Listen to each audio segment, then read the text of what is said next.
할렐루야, 반갑습니다. 네, 우리 옆에 있는 분들과 함께 인사 나누면 좋겠습니다. 반갑습니다. 잘 오셨습니다. 반갑습니다. 잘 오셨습니다. 네, 우리 하람이 하율이가 맨 앞에 있으니까 너무 목사님이 힘이 나는 것 같아요. 오늘 말씀 잘 들을 수 있어요? 네, 좋아요. 우리 아멘 배웠죠? 아멘. 우리 말씀 잘 들을 수 있는 친구는 아멘 한번 해볼까요? 주목하시면 안 되거든요. 네, 감사합니다. 한 주 동안 또 여러분의 삶의 자리에서 참 치열한 삶을 사시다가 또 우리 주님의 은혜를 사모하면서 이렇게 나오신 여러분을 환영하고 축복합니다. 우리 함께 오늘 하나님께서 우리에게 주시는 말씀 읽고 더 말씀 깊이 나누도록 하겠습니다. 오늘 하나님께서 우리에게 주신 말씀은 요한일서 1장 5절에서 10절까지의 말씀입니다. 우리 함께 하나님의 말씀을 교독하고 마지막 절은 함께 읽도록 하겠습니다. 제가 먼저 읽겠습니다. 우리가 그에게서 듣고 너희에게 전하는 소식은 이것이니 곧 하나님은 빛이시라 그에게는 어둠이 조금도 없으시다는 것이니라. 만일 우리가 하나님과 사귐이 있다 하고 어둠에 행하면 거짓말을 하고 진리를 행하지 아니함 이거니와. 그가 빛 가운데 계신 것 같이 우리도 빛 가운데 행하면 우리가 서로 사귐이 있고 그 아들 예수의 피가 우리를 모든 죄에서 깨끗하게 하실 것이요. 만일 우리가 죄가 없다고 말하면 스스로 속이고 또 진리가 우리 속에 있지 아니할 것이요. 만일 우리가 우리 죄를 자백하면 그는 미쁘시고 의로우사 우리 죄를 사하시며 우리를 모든 불의에서 깨끗하게 하실 것이요. 함께 읽겠습니다. 만일 우리가 범죄하지 아니하였다 하면 하나님을 거짓말하는 이로 만드는 것이니 또한 그의 말씀이 우리 속에 있지 아니하니라. 아멘. 네, 오늘 함께 이 말씀을 읽었습니다. 예수의 피밖에 없다라는 제목으로 여러분과 하나님의 말씀을 나누기 원하는데요. 이 요한일서는 사도 요한이 기록한 책이다라고 알려져 있습니다. 여러분 잘 아실 텐데 사도 요한은 예수님의 12제자 중에 한 명이었습니다. 그래서 이 사도 요한이 기록한 성경이 뭐가 있냐? 요한복음 아시죠? 예, 또 요한계시록 이런 게 있습니다. 그래서 이 요한이라는 이름이 많아요, 사실은. 예, 그래서 세례 요한하고는 다른 거예요, 그렇죠? 아시죠? 신대원에 가서도 제가 예전에도 한번 말씀드렸지만 이제 뭐 신학교나 신대원이나 아니면 뭐 좀 규모가 있는 교회 가서 요한아 하면 돌아보는 사람이 최소 서너은 됩니다. 이제 그 정도로 이 요한이냐 저 요한이냐 이렇게 논의가 있어요. 실제로 이 요한일서를 쓴 사람이 누구냐 했을 때에도 어떤 요한이냐라고 사람들은 많이 궁금해했습니다. 근데 이 성경의 내용과 교회의 역사가들은 다 누구라고 말하냐면 사도 요한이 이 요한일서를 썼습니다. 이렇게 얘기를 해요. 사도 요한이 그러면 이 책을 언제 썼을까? 이제 그걸 아셔야겠죠. 이 책은요. 이제 보통은 이제 연대가 조금 차이가 있긴 하지만 보통은 AD 95년쯤에 썼다라고 합니다. 그러면 예수님께서 이 땅에 오셔서 태어나신 시점을 우리가 이제 아주 정확하게 말하기는 애매하지만 예수님이 오신 시점부터 우리는 연도를 셀 거야라고 하면서 시작한 게 AD잖아요. AD. 그래서 우리가 지금 AD 몇 년에 살고 있는 거예요? 2025년. 우리가 살고 있는 연도의 개수 자체가 예수님이 온 후부터 2025년입니다. 이런 의미인 거예요. 그러니까 예수님이 온 이후부터 이제 95년 정도가 지났을 때 썼다는 거예요. 보통 뭐라고 하냐면 이때를 사도 요한이 반모섬에 유배를 가기 전이었다라고 얘기를 하거든요. 그러니까 교회 안에 교회를 향한 세상의 박해가 본격화되기 전이었다. 교회를 향한 이 핍박과 박해가 본격화되기 전이고 예수님이 돌아가신 지는 AD 30년경이라고 한다면 그로부터 한 60년이 흐르는 거예요. 자, 여러분 여기서 중요한 게 뭐냐면 예전에는 예수님에 대해서 설교할 때 많은 설명을 할 필요가 없었어요. 왜냐하면 그냥 이렇게 얼굴을 주고 본 거예요. 예를 들어서 최병화 목사님과 저에 대해서 여러분들이 설명할 때, 최병화 목사님과 저에 대해서 얘기하실 때 많은 설명 안 하셔도 되죠. 아, 목사님이 오늘 순댓국을 드셨대. 아, 거기 고향옥 뭐 이러면서. 그러니까 알고 있는 선의해가 있고 알고 있는 그 관계성이 있기 때문에 그때는 뭐 최병화 목사님에 대해서 저에 대해서 얘기할 때 뭐 이렇게 많은 얘기를 할 필요 없듯이 예수님에 대해서 말할 때도 사실 이제 많은 얘기를 할 필요가 없었던 거예요. 뭐 예수님께서 돌아가신 직후나 또 10년, 20년 이내에는 거의 다 그랬을 거예요. 여러분 예수님 아시죠? 예수님 우리랑 밥도 드시고 함께 우셨고 함께 웃으셨고 함께 사셨고 병을 고쳐주셨고 우리가 배고플 때 오병이어의 기적을 베푸셔서 우리를 먹이셨던 그 주님 여러분 아시죠? 그럼 다 아는 거예요. 그분을 봤던 게 생생한 거예요. 그분을 만졌던 게 생생한 거예요. 알죠. 알죠. 근데 여러분 AD 95년경이 됐다는 건 뭐냐면 그 예수님을 직접 만났던 사람들이 이제 하나하나 죽어가는 때가 됐다는 거예요. 그러니까 예수님에 대해서 설명을 하려면요. 처음부터 시작해야 돼요. 예수님이 누구신지 말하려면요. 아예 처음부터 시작을 해야 되는 거예요. 그리고 그 AD 95년이라는 그 시대가 갖는 의미가 뭐냐면 우리 세대까지는 주님에 대해서 알고 경험한 사람이 많은데 우리의 다음 세대부터는 주님을 생생하게 만나고 경험한 사람이 없는 시대로 돌입을 했다는 거예요. 자, 그러니까 여러분 무슨 문제가 생기냐면요. 이단이 득세를 해요. 이게 진짜가 뭔지를 말해주는 사람들이 점점 줄어드니까 어떻게 돼요? 이단이 활개를 치는 거예요. 그래서 여러분 1세기 말이 되잖아요. 그러면 갖가지 이단이 다 드러나가지고 교회를 흔들어요. 이 두 가지 문제가 있는 거예요. 교회 내적으로는 뭐냐면 세대가 바뀌면서 당연하게 여겼던 예수님에 대한 것들을 모르는 세대가 등장을 하고 외적으로는 어떤 위험이 시작이 된 거예요? 이단의 공격이 시작이 된 거예요. 맞아요. 여러 가지로 교회가 어려워졌어요. 그 내적인 외적인 어려움들 속에서 진짜 예수님이 누구신지를 다시 말해야겠구나. 그리고 다시 이 예수 그리스도를 생생하게 경험하는 세대가 일어나기를 바라는 마음으로 쓴 게 뭐냐? 요한일서인 거예요. 여러분 요한일서 하면 여러분들 뭘 생각하시냐면 하나님은 사랑이시라. 그리고 또 희한하게 이번 그 2025년 신년 말씀 카드 뽑을 때 요한일서 말씀을 뽑으신 우리 그 성도님들이 많으세요. 저도 요한일서 말씀 뽑았거든요. 저를 비롯해서. 근데 그 요한일서 말씀이 서로 사랑합시다. 결론은 그거예요. 결론은 그건데 사실은 어떤 배경에서 쓰여진 책이냐면 그런 내적인 외적인 위기 상황 속에서 여러분 우리 예수님이 누군지 제대로 알아야 됩니다. 우리 다시 예수님이 누구신지 제대로 알아야 합니다. 라는 마음으로 쓴 책이 요한일서라는 거예요.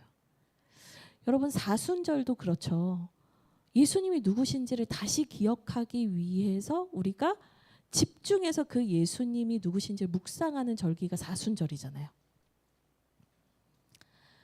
이 사순절에 여러분 요한일서 이 요한 사도가 말하는 예수님은 누구신가? 예수님이 정말 누구신가? 이 메시지를 여러분들이 깊이 깨달아 누리시는 은혜를 오늘 이 시간 받으시길 주님의 이름으로 축복드립니다. 아멘. 네, 그래서 이제 이 요한의 이 의도가 아주 잘 드러나 있는 부분이 어디냐면 서론이에요. 서론. 요한일서 1장 4절까지 이 서론에 해당하는 부분에 그 내용을 다 적어놨어요. 물론 오늘 본문은 5절부터 10절까지지만 이 1절부터 4절도 함께 보면 좋겠습니다. 그래서 제가 읽어드릴게요. 여러분들은 눈으로 성경을 따라오시면 되겠습니다.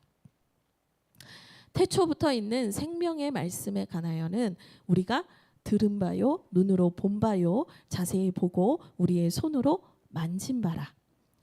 이 생명이 나타나신 바 된지라 이 영원한 생명을 우리가 보았고 증언하여 너희에게 전하노니 이는 아버지와 함께 계시다가 우리에게 나타나신 바 된 이시니라. 우리가 보고 들은 바를 너희에게도 전함은 너희로 우리와 사귐이 있게 하려 함이니 우리의 사귐은 아버지와 그의 아들 예수 그리스도와 더불어 누림이라. 우리가 이것을 쓰면 우리의 기쁨이 충만하게 하려 함이라. 아멘. 여러분, 이 서론에서 계속 강조하는 게 뭔가 보이세요?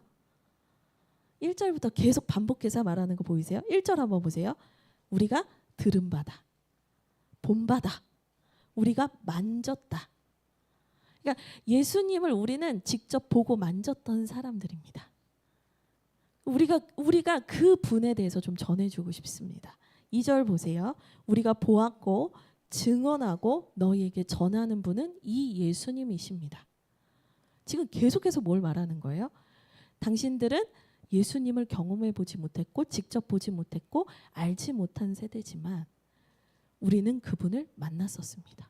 그분을 보았습니다. 그래서 우리는 당신들에게 3절 보고 들은 바를 전해주고 싶습니다. 우리는 우리가 만났던 그 예수님에 대해서 여러분에게 너무 전해주고 싶습니다. 근데 그 목적이 뭐예요? 3절에 다 나와 있어요. 너희로 우리와 사귐이 있게 하려 합니다.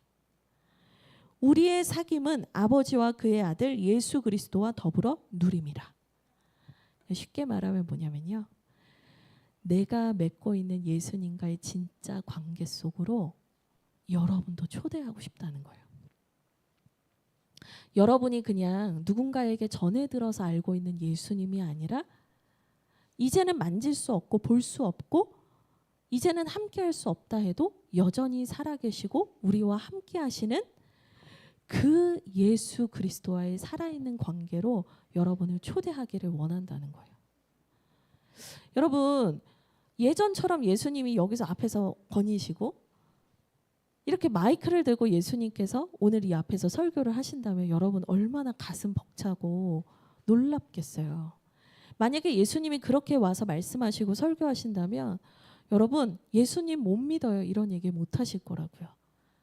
근데 주님께서 무슨 얘기를 하셨냐면 나를 보지 않고 믿는 자가 더 복되다라고 얘기하셨어요. 여러분 예수님이 거하신 기간 30년밖에 안 돼요. 그걸로 예수님을 믿는 것이 결정된다면 우리 중에 믿을 사람은 아무도 없는 거예요. 그럼 결국은 뭐냐? 그 예수님과의 진짜 살아있는 관계는 그 주님을 만지지 못하고 보지 못하고 함께 거닐지 못하더라도 분명히 경험될 수밖에 없는 관계가 있다는 거예요. 지금 이 자리에 있는 분들도 예수님과의 관계가 있기 때문에 이 자리에 와 계신 거 아니세요? 여러분 예수님과의 관계가 있기 때문에 여러분들 이 주일에 이 자고 싶은 시간에 정말 여러분 유혹을 받으면서 이제 봄 햇살까지 비치네요. 이제 공원에 사람들이 많아지겠죠? 여러분 이렇게 좋은 날, 이렇게 쉴 수 있는 날, 이렇게 내가 마음대로 시간을 다 활용할 수 있는 이 날 여러분 여기에 와 계신 이유가 뭐예요? 주님과의 관계 때문 아니세요? 여러분 직장은 돈이라는 구속력이 있어요. 요즘 세상에서는 돈이라는 구속력이 제일 무섭죠. 월급 받으니까 가기 싫어도 가야 되고 월급 받으니까 하기 싫어도 하잖아요, 우리. 근데 여러분, 우리가 믿는 예수님과의 관계는요. 돈보다 더 높은 차원의 힘을 갖는 거예요. 근데 그거는 구속력이 아니에요. 강제가 아니에요. 사랑의 관계예요. 여러분 만약에 내가 돈으로 구속하는 것보다 내가 주님과의 관계에서 더 움직이지 않는다면 사실 우리의 관계를 잘 돌아봐야 돼요. 우리가 이 주님과 맺고 있는 이 사랑의 관계라는 것은요. 돈으로 구속하고 돈이 개입되어 있기 때문에 하기도 하고 안 하기도 하고 이것과는 전혀 다른 우리에게 동기가 되는 거예요. 여러분 초대교회 분들을 생각하면 그 동기로 충만했어요. 살아있는 예수 그리스도의 관계, 예수 그리스도와의 그 사랑의 관계 때문에 이 초대교회 분들은 어떤 것까지 했냐? 순교까지 했거든요. 순교. 여러분 제일 이해 안 되는 게 뭐냐면 순교예요. 순교.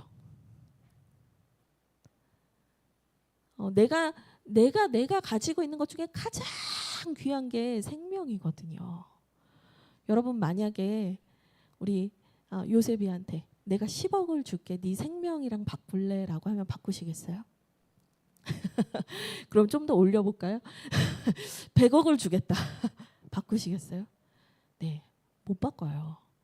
이게 무슨 얘기냐면 우리가 줄 수 있는 가장 값지고 귀한 것이 뭐다? 생명이거든요. 근데 여러분 내가 진짜 소중하게 여기는 관계에는 내가 가장 값지게 여기는 것을 드릴 수 있어요. 초대교회 성도들이 순교할 수 있었던 이유, 자신의 생명을 기꺼이 드릴 수 있었던 이유, 그리고 이제 역사 책들을 좀 살펴보면 순교하기를 막 기도했대요. 갈망했대요.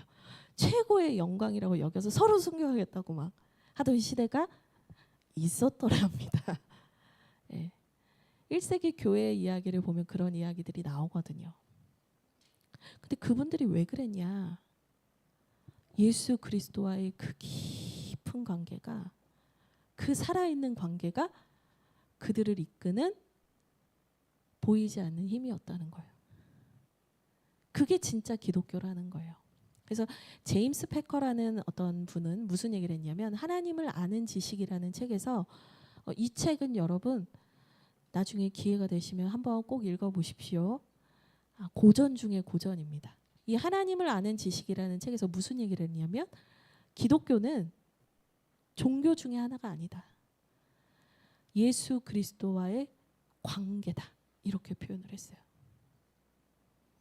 그분과 진짜 살아있는 관계를 맺고 있는 것이 기독교다라고 얘기를 했고요. 이 관계가 오늘 본문 말씀에서 3절에도 나오고요. 6절에도 나오는 바로 사귐이라는 거예요. 이 사귐이라는 단어는 헬라어로 보면 코이노니아예요, 여러분. 이제 코이노니아 아시겠죠? 제가 지지난주에 설교할 때도 코이노니아 말씀드렸죠. 코이노니아에서 나온 단어가 코이노노스, 동역자 이 얘기 해드렸잖아요. 함께 동역하는 사람, 코이노노스. 코이노니아는 뭐냐면 연합하다, 교제하다. 사랑의 관계를 나누는 그 모임을 말할 때 우리가 코이노니아라고 얘기하거든요. 그래서 이제 주보에는 코이노니아 이렇게 되어 있고 광고를 많이 해요. 그러니까 우리는 코이노니아를 광고라고 알고 있어요. 여러분 광고 아니에요. 제가 며칠 전에 한국교회 진단 리포트라는 그 책을 보는데요. 이 많은 성도님들이 예배 시간 중에 제일 쓸데없는 시간이라고 생각하는 게 광고 시간이랑 봉헌 시간이라는 그 설문조사 결과가 있었어요. 그래서 제가 광고 시간이 절대적이에요. 90몇 %막 이렇게 막 그래프가 막 이렇게 되어 있어요. 여러분 근데 광고가 그냥 정보를 전달하는 게 아니라 성도의 삶과 성도의 마음을 나누는 시간이라는 거예요.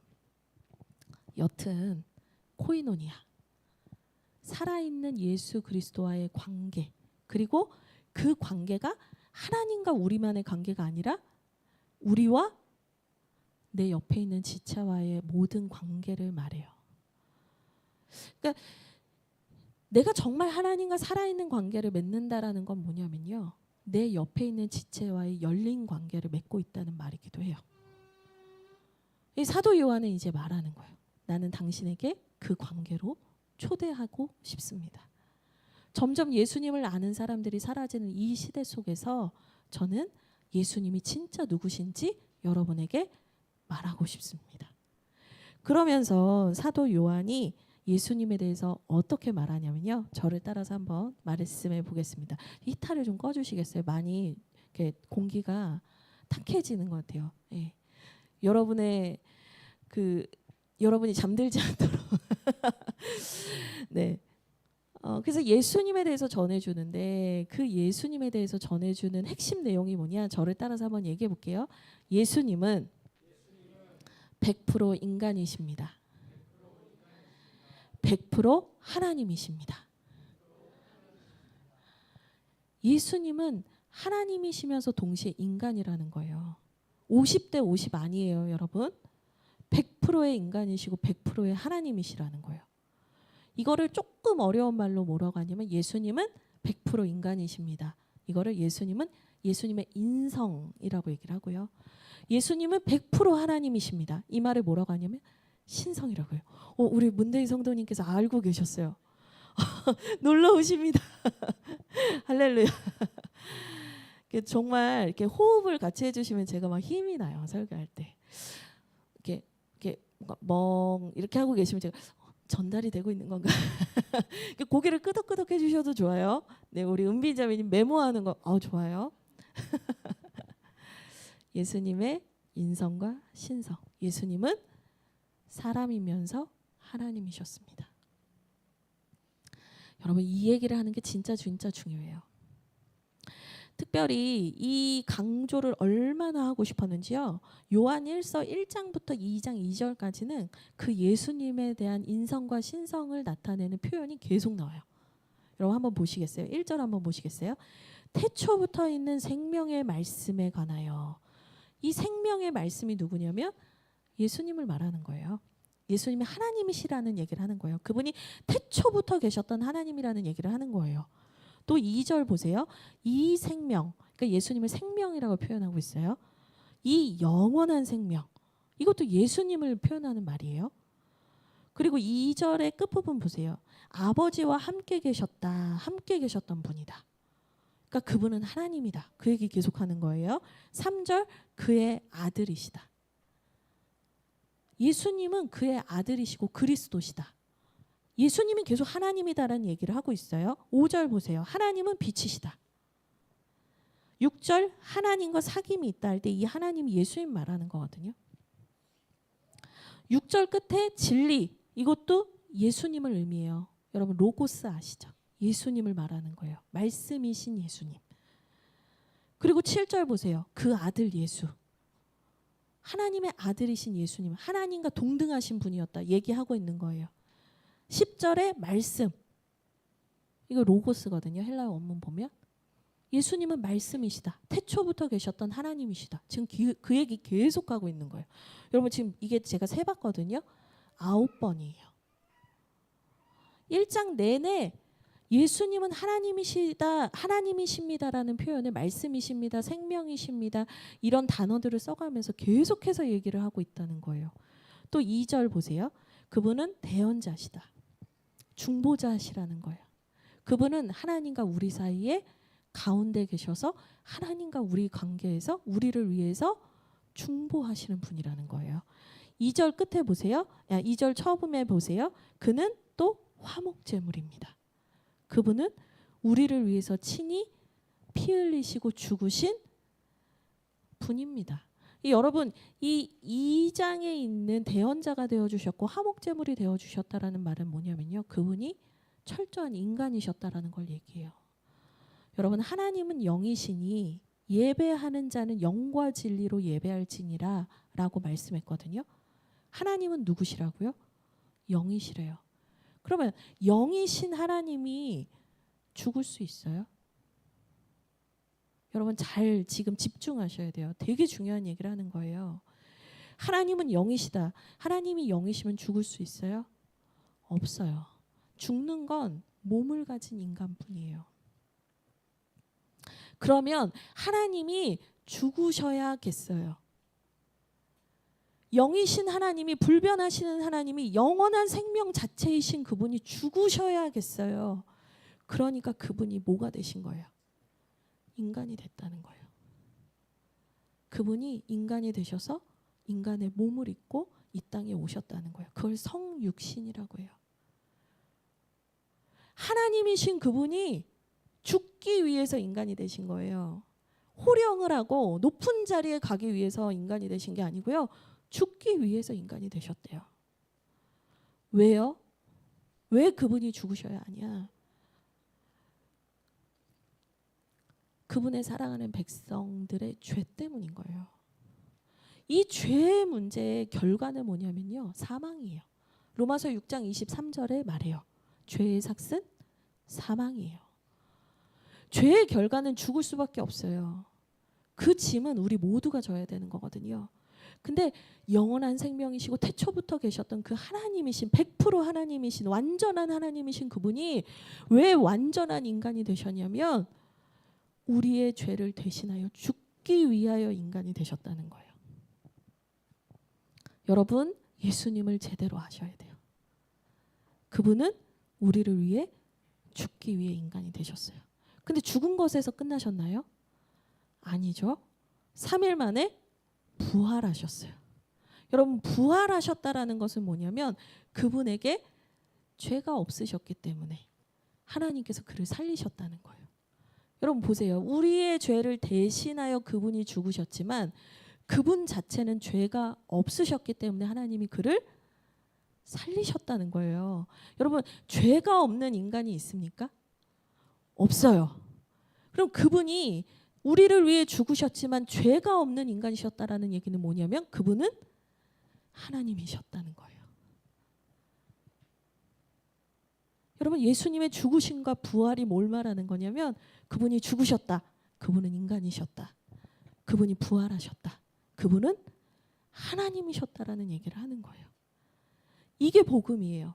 예수 그리스도가 우리의 죄를 대신하여 죽으시고 부활하셨다라는 것이 이게 복음이고, 이 예수가 나를 위해 죽고 나를 위해 부활하셨다라는 것을 믿는 것이 예수님과 진짜 관계가 시작됐다는 거예요. 그렇다더라, 그랬다더라가 아니고요. 그 예수의 죽으심과 부활이 내 거가 되는 게 진짜 관계가 시작되는 거란 말이에요. 여러분, 그러면 이 관계에서 제가 방금도 말씀드렸지만 이 관계가 진짜 시작되기 위해서는 여러분 우리가 반드시 직면해야 되는 문제가 있는데 그게 뭐냐면 죄의 문제인 거예요. 죄의 문제. 내가 죄인인 걸 알지 못하면, 내가 죄인인 걸 알지 못하는 사람은요, 예수님의 죽음이 필요 없어요. 내가 죄인인 걸 알지 못하는 사람에게는 하나님이 인간이 되셨다라는 말이 이해가 안 돼요. 굳이 왜? 그분이 왜? 세대가 바뀌고 있어요. 시대가 바뀌고 있어요. 예수님이 성인 중에 한 분이시거나 말씀을 잘 가르치시는 랍비처럼 교사 중에 한 분이 되어가는 시대가 되어가고 있다고요. 근데 그분은 이 땅에 오신 하나님이셨습니다. 그분은 가짜 인간이 아니라, 인간인 척 했던 분이 아니라 진짜 인간이셨고 그분은 하나님이셨습니다. 이 얘기를 이제는 다시 전해줘야 되는 시대가 됐다는 거예요. 이 얘기를 강조하는 또 다른 이유가 있어요. 뭐냐면 이 당시에 제가 이단이 득세를 했다고 했죠. 근데 그때 득세했던 이단이 뭐냐면 영지주의라는 거예요. 영지주의가 뭐냐면요, 영적인 지식을 알아야 한다. 영지. 예. 영적인 지식을 아는 게 중요하다라는 걸 주장했던 사람들이거든요. 이 영지주의자들이 말하는 건 뭐냐면 내가 이 육신이라는 아주 더럽고 하찮은 이 물질에 갇혀 있지만 사실 나는 영적인 세계로 돌아가야 하는 고차원적인 존재였다는 거예요. 근데 그 지식을 깨닫는 사람은 내가 육신을 벗으면 고차원적인 영적인 세계로 간다라고 믿었던 시대 사상이에요. 이게 헬라 철학과 유대교와 기독교를 막 다 짬뽕시켜서 만든 혼합 이단이었어요. 혼합 사상이었어요. 근데 이 영지주의라는 사람들이 주장하는 게 뭐예요? 첫 번째 특징을 제가 정리해 왔어요. 첫 번째 특징이 뭐냐면 이원론이에요. 이원론이 뭐냐면 이 세상은 더럽고 추하고 악하다. 그냥 이 세상은 나중에 끝나면 버리면 되는 세상이다. 근데 우리가 다시 돌아가야 되는 영적인 세상은 소중하다, 귀하다. 그러니까 한마디로 말하면 뭐냐면 물질은 천하고 더럽고 영혼은 귀하다. 이런 생각을 양분적으로 가지고 있었다는 거예요. 두 번째 특징이 있어요. 그러다 보니까 이 사람들이 어떻게 기독교랑 짬뽕이 됐냐면 성육신을 거부해요. 예수님이 이 땅에 인간으로 오신 하나님이라는 그 핵심 복음을 부인해요. 어떤 식으로 부인했는 줄 아세요? 첫 번째가 가현설이라는 거예요. 어떤 식으로 부인했냐면 이제 이런 거예요. 예수님께서 인간으로 이 땅에 오신 것처럼 보였지만 인간이 아니었다는 거예요. 가현설. 사람이 아니었다. 사람이 아니문이다. 그거예요. 예수님은 사람처럼 보였지만 사실은 사람이 아니었다. 그런 얘기를 하기 시작합니다. 또 성육신을 거부하면서 무슨 얘기도 하냐면요. 예수라는 한 인간이 있었대요. 근데 예수님이 세례 받으실 때 그리스도의 영이, 그러니까 고차원적인 신의 영이 세례 받을 때 예수님께 임했다가 십자가에 달리실 때 고통을 받기 직전에 그 신의 영이, 그리스도의 영은 슝 하고 다시 돌아갔다는 거예요. 여러분 자꾸 왜 이런 얘기를 하는 거예요? 예수님이 인간이라는 것을 못 믿겠다.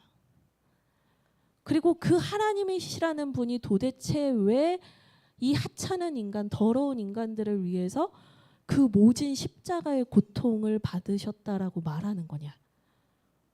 영지주의자들은 받아들일 수가 없는 거예요. 그렇게 높으신 하나님이라는 그분이 왜 이 하찮은 육신의 감옥을 입었냐는 거예요. 그리고 그 고차원적인 신이 왜 십자가 고통을 다 당했냐는 거예요. 그럴 리가 없다. 그럴 리가 없다. 몸이 있는 것처럼 보였던 거다. 십자가 고통을 받기 전에 슝 그 영은 떠났고 껍데기만 죽었다. 자꾸 몸과 영혼을 분리하죠. 여러분 이 성육신을 거부하는 영지주의자들이 활개를 치니까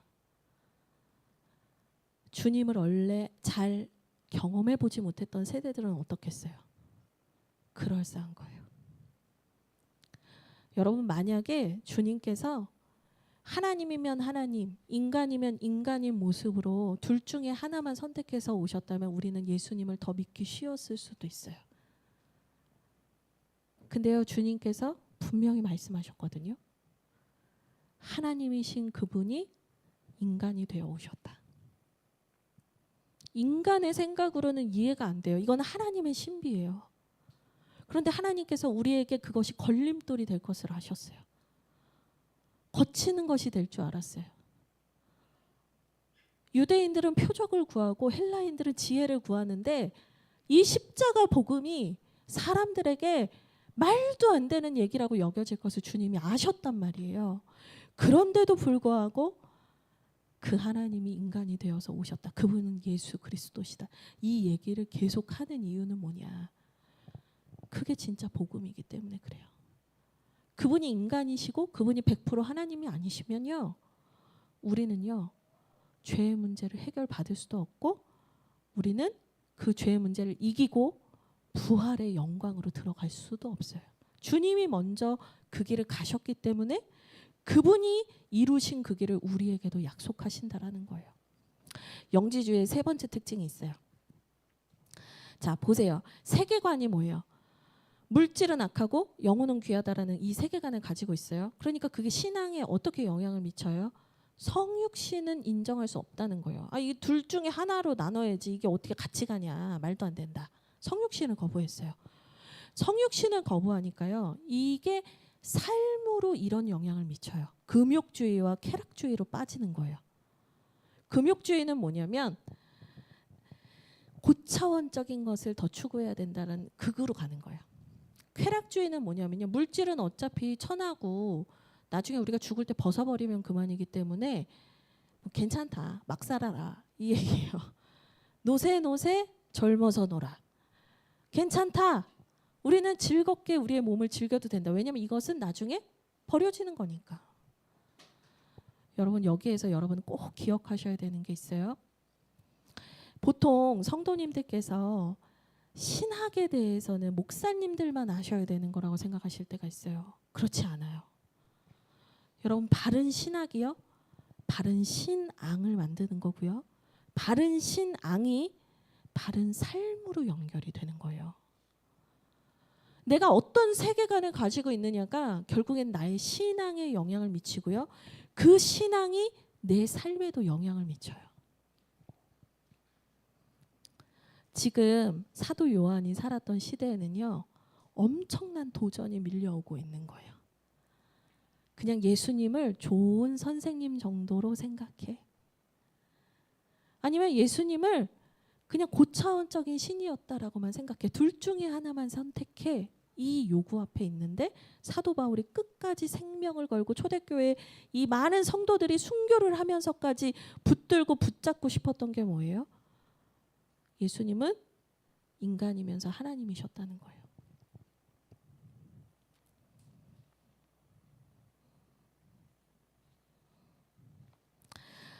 예수님께서 죽으시고 부활하셨기 때문에, 그분이 인간이시면서 하나님이셨기 때문에 그분이 우리에게 결정적으로 주실 수 있는 선물이 하나 있었어요. 우리 요한복음 14장 6절 말씀 함께 읽어보도록 하겠습니다. 같이 읽겠습니다. 시작. 예수께서 이르시되 내가 곧 길이요 진리요 생명이니 나로 말미암지 않고는 아버지께로 올 자가 없느니라. 아멘. 주님께서 인간이시면서 하나님이셨기 때문에 하실 수 있는 일이 뭐냐면요, 우리와 하나님 사이에 길이 돼 주셨다는 거예요. 여러분, 똑같이 그냥 우리와 인간일 뿐이셨다면 그분은 죄인이고 하나님께로 닿을 수가 없죠. 근데 그분이 하나님이시기만 했다면요, 그분은 우리의 연약함과 죄성과 아픔을 모르셨을 거예요. 근데 예수님은 아셨어요. 친히 이 땅에 가장 연약한 아기의 모습으로 오셨고, 그분은 인간이셨어요. 우셨어요. 아파하셨어요. 배고파하셨어요. 그리고 그분은 십자가에 달리셨을 때 너무나 고통스러워하시고 물과 피를 쏟으셨어요. 영지주의자들이 말하는 것처럼 그냥 껍데기는 남겨두고 영혼만 사라진 것이 아니라 그분은 정말 물과 피를 쏟으셨어요. 그리고 그 피로 하나님과 우리 사이에 있는 죄의 문제를 씻어내셨어요. 막혀있던 담을 허무셨어요. 하나님과 우리의 관계의 문을 여셨어요. 나는 길이요 진리요 생명이니 나로 말미암지 않고는 아버지께로 올 자가 없다. 예수님께서 그 길이 되어 주신 거예요. 예수님께서 그 피를 쏟으셔서 그 일을 이루셨다고요. 예수의 보혈이 의미하는 게 뭐냐면 그분은 인간이셨습니다. 그런데 그분은 우리의 죄를 정케 하시는 하나님이셨습니다 라는 걸 의미해요. 여러분, 구약 시대 때는요, 동물을 죽여서 그 동물의 피로 제사를 드렸는데 그 동물에게 내 죄를 전가해서 그 동물이 나 대신 죽는 거예요. 구약의 제사가. 근데 그 구약의 제사를 한 번 드리면 끝이 아니었죠. 계속 그 죄의 문제가 생길 때마다 그 동물을, 수많은 동물을 죽여요. 그러니까 나중에 예레미야나 다른 선지자들이 뭐라고 하냐면 그만 죽여라, 그만 죽여라. 너네 또 죄질 거면서 그만 죽여라 그 동물. 너네가 거기 데려와가지고 그냥 죽이고 형식적으로 예배하고 가고 그러면 내 죄 문제 해결됐겠지. 여러분, 만약에요, 이 죽는 이 희생 제물이, 동물이 내가 가장 사랑하는 사람이었다라고 생각해 보세요.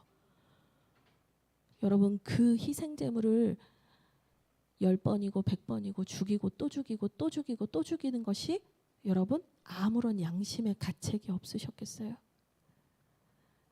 우리 게임할 때, 우리 아이들 게임 좋아하죠? 죽으면 어떻게 해요? 게임하다 죽으면 어떻게 돼요? 다시 하면 되잖아요. 다시 하면 돼요. 그럼 생명 뾰로롱 생겨요. 여러분, 그게 뭐냐면 비인격성이라는 거예요. 게임 속에 이 아바타가 죽어도 나랑 상관없어요. 어느 순간 구약의 희생 제물을 죽이는 게 나와 아무런 관계가 없어진 거예요. 양이 죽어도 내 죄가 이렇게 더럽구나, 이게 내 죄의 문제구나가 아니라 그 양이 죽는 걸 보면서 얘가 죽어줬으니 땡큐.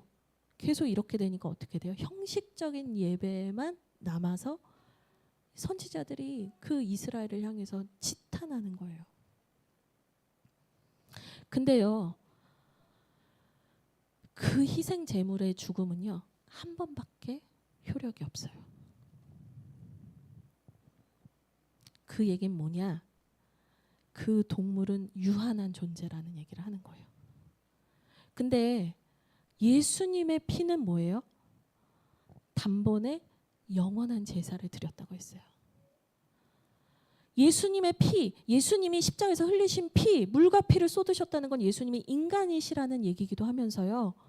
그 예수의 피가 단번에 영원한 하나님과의 관계를 열었다. 이 얘기 뭐냐면 예수는 하나님이시라는 거예요. 여러분, 이 예수가 하나님이시다라는 이게 없으면요, 우리는요, 예수님의 보혈 공로 의지해서 하나님 앞으로 나아갈 수가 없어요. 그 죄의 문제를 해결하기 위해선 번번이 매번 구약의 희생 제물을 죽여야 되는 거예요. 예수님께서 피를 흘리셨다. 그분은 살아계신 하나님, 인간이셨다.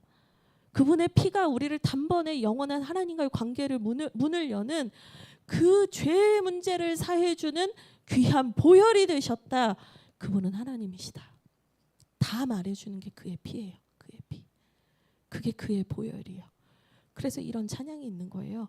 나의 죄를 씻기는 예수의 피밖에 없네. 아무 공로 없도다. 나에겐 아무 공로 없도다. 예수의 피밖에 없네. 그 예수님이 인간이 되시고 하나님이 되셔서 나와 하나님의 관계가 열렸습니다. 그런데 여러분, 이 희생제물이 되어주신 예수님과의 관계가 생겨요, 우리가. 그러면 내가 쉽게 죄를 지을 수 있겠어요? 번번이 그분이 예수님 아예 뭐 하나님이시니까, 뛰어난 분이니까, 대단한 분이니까, 뭐 어차피 영원히 단번에 이루셨다고 하니까 아무 죄책 없이 우리는 그분이 다 이루셨다니까 마음대로 죄를 져도 되는 걸까요? 여러분, 진짜 관계가 생기면요, 그분의 피 흘리심이 너무너무 가슴이 아파져요. 그분이 나를 위해서 흘리신 그 귀한 보혈이, 그 한 방울의 피도 너무나 귀하고 가슴이 아파져요. 그분과 진짜 살아있는 관계가 생기면요, 그분의 보혈이 나를 용서해 줄 거니까 내 맘대로 죄를 져야지라고 말할 수 없다고요. 영지주의자들처럼 쾌락주의로 살아야지 이렇게 말할 수 없는 거예요. 이 말씀이 오늘 말씀에 있어요. 5절부터 7절을 읽겠습니다. 같이 읽겠습니다. 시작. 우리가 그에게서 듣고 너희에게 전하는 소식은 이것이니 곧 하나님은 빛이시라. 그에게는 어둠이 조금도 없으시다는 것이니라. 만일 우리가 하나님과 사귐이 있다 하고 어둠에 행하면 거짓말을 하고 진리를 행하지 아니함이거니와 그가 빛 가운데 계신 것 같이 우리도 빛 가운데 행하면 우리가 서로 사귐이 있고 그 아들 예수의 피가 우리를 모든 죄에서 깨끗하게 하실 것이요. 아멘. 아멘. 6절을 보시겠어요? 6절을 보시면요, 우리가 하나님과 사귐이 있다 하고 이제 하나님과 살아있는 관계를 맺고 있다고 하면서도 여전히 어둠에 행한다면, 이 어둠에 행한다라는 이 헬라어 시제가 현재 가정법인데요. 이 뭐 문법은 다 치우더라도 핵심이 뭐냐, 뉘앙스가 뭐냐, 계속해서 반복된다는 걸 말해요. 그러니까 우리가 하나님과 살아있는 관계를 맺고 있다고 하면서도 우리가 계속해서 쉽게 죄를 짓는다면, 영지주의자들이 괜찮대요. 예, 영지주의자들이 괜찮대요. 네 마음대로 살아도 된대요. 영혼만 구원받으면 된대요. 너의 삶은 네 마음대로 살라는 거예요. 하나님의 신성만 인정하고 인성은 인정하지 않는 그 신학이 신앙으로 내려오고 삶까지 내려온 거예요.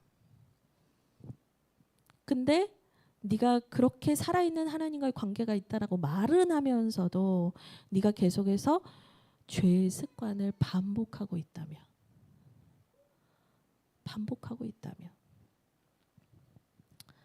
그것은 네가 거짓말을 하고 진리를 행하지 않는 거라는 거예요. 네가 정말 그분과의 진짜 관계를 맺고 있다면, 그분의 그 피 한 방울이 얼마나 귀한 것인지를 깨달아가고 있다면 네가 절대로 그렇게 죄를 쉽게 지을 수 없다, 이 말인 거예요. 오히려 7절, 우리가 그분과 진짜 사귐이 있다면, 우리가 정말 그분과 사귀고 있다면, 정말 살아있는 관계 안에서 그분이 나를 위해서 죽으시고 부활하신 나의 하나님이요 그리스도이심을 내가 믿고 있다면, 그 예수의 피가 우리를 죄에서 깨끗하게 하셨다라는 날마다의 신앙 고백에서 살게 된다는 거예요.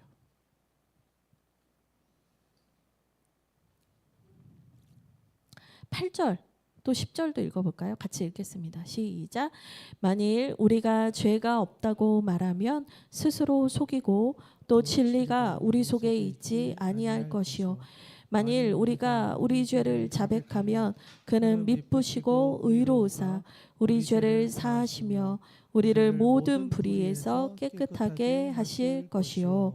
만일 우리가 범죄하지 아니하였다 하면 하나님을 거짓말하는 이로 만드는 것이니 또한 그의 말씀이 우리 속에 있지 아니하니라. 아멘. 진짜 사귄다라는 것은, 진짜 하나님과 깊은 관계의 친밀함을 누린다라는 것은 그 예수의 피가 우리에게 가장 귀하고 소중한 것을 알기 시작했다는 거예요. 나의 죄가 그 예수의 피로 밖에는, 나의 죄가 예수의 피 밖에는 씻어질 수 없다는 것을 알기 시작하고, 그 예수님의 그 귀한 보배 피가 나에게 가장 소중하고 귀한 것이 되기 시작한다는 거예요. 근데 만약에 내가 죄가 없다라고 말한다면 그건 뭐냐면 하나님과 나는 상관이 없다, 주님과 나는 상관이 없다라고 말하는 거라는 거예요. 근데 여러분, 이게요, 이 영지주의 얘기를 제가 계속 하는 이유가 있어요. 영지주의자들은 어떻게 생각했냐면요, 내가 영적인 세계로 가기 위한 어느 정도의 지식을 딱 깨닫잖아요. 어느 수준에 딱 이르면 나는 더 이상 죄를 짓지 않는 존재가 된다라고 생각을 했다는 거예요. 내가 어느 수준의 지식을 딱 채우잖아요. 그러면 나는 죄에서 자유로운 존재가 되었다라고 생각을 하고 맘대로 살았다는 거예요. 오늘날의 이단들도 그렇잖아요. 구원파도 그렇고. 더 이상 회개할 필요 없다. 근데요, 오히려 진짜 사귐이 있는 관계에서는 어떤 일이 일어나냐면 내가 얼마나 더 큰 죄인인지를 날마다 더 깊이 알아가게 되고요. 그 예수의 피가 매일매일이 더 필요한 존재가 되어가는 거래요. 여러분, 우리가 우리의 신앙도 그래요. 내가 신앙을 어느 시점에 와서 어느 지식이 생겼고 내가 어떤 위치에 올랐다라고 생각하면 나는 이제 구원 받았다라고 생각해요. 그게 이단과 뭐가 다른 거예요? 여러분, 그거 가짜예요. 진짜 하나님과의 관계는요, 예수의 보혈 앞으로 더 깊이 나가는 거예요. 그 예수님이 얼마나 귀한 분이신지 알게 되고 그분의 피가 나에게 생명이 되는 거예요. 여러분, 진짜 사귐이 있는 사람들의 말은 어떨까요? 영향이 달라요. 내가 진짜 사귐이 없는데 내가 그분에 대해서 증언하고 그분에 대해서 복음을 전해요. 사람들이 믿어요, 안 믿어요? 안 믿어요. 근데 내가 그분과 진짜 사귐이 있는 사람들의 말은 어때요? 뭐 논리적으로 설명이 안 되는데 가서 닿아요. 그럼 시대가 변하고 있어요. 여러분의 자녀들 세대가 자라는 시대는 더 그럴 거예요. 여러분이 예수님 사랑합니다 해 그런다고 아이들 신앙이 생기는 게 아니고 그분의 보혈을 가르쳐야 되는 거예요. 그분의 십자가 보혈을 가르치고 그분의 부활을 가르쳐야 되는 거예요. 그 예수의 십자가와 부활, 그분의 죽으신 그분의 보혈, 그리고 그분이 우리에게 주신 영원한 생명, 이 생명의 말씀이 가르쳐질 때 진짜 관계가 생기고, 그 진짜 관계를 가진 사람은요, 이 세상이 다 핍박을 하고 아무도 예수님을 모르는 사람들이 생긴다고 해도 부인할 수가 없는 거예요. 다 예수를 버리고 떠나도, 세상을 향해서 떠나고, 교회가 사라져도, 나와 함께 믿을 사람이 없다라고 해도, 그 진짜 사귐이 있는 사람은 예수님 못 버려요. 여러분, 그게 믿음인 거예요. 사순절을 왜 보내냐, 40일 동안 그냥 왜 이렇게 길게 지루하게 보내냐, 아니에요. 내가 얼마나 죄인인지를 알고 그 예수의 보혈이 나를 위한 보혈인 것을 다시 주님 앞에 알게 해달라고, 주님께 다시 깨닫게 해달라고, 다시 그 십자가 사랑을 회복하게 해달라고, 다시 그 은혜 감격 회복하게 해달라고 앞으로 나오는 때가 사순절이에요. 마지막으로 이제 설교를 마치려고 합니다. 한 분의 이야기를 마치고 설교를 마치려고 하는데요. 초대교회에 폴리캅이라는 분이 계셨어요. 감독이셨어요. 그러니까 지금으로 따지면 목사님이셨어요. 근데 그분이 이제 로마 시대가 이제 도미티안 황제 이후로 본격적인 박해가 막 시작이 된단 말이에요. 미비한 수준이었다가 아까 말씀드렸던 것처럼 초대교회 성도들이 막 순교를 하기 시작해요. 근데 이제 회유를 한단 말이죠. 폴리캅 감독에게도 회유를 했어요. 네가 예수 그리스도를 믿는 그 신앙만 포기하면, 그 예수를 믿는 그 신앙만 포기하면 살려주겠다. 근데요, 80이 넘으신 그 폴리캅 감독님이요, 내 평생의 주님께서 나에게 단 한 번도 나를 모른다 하지 않으시고,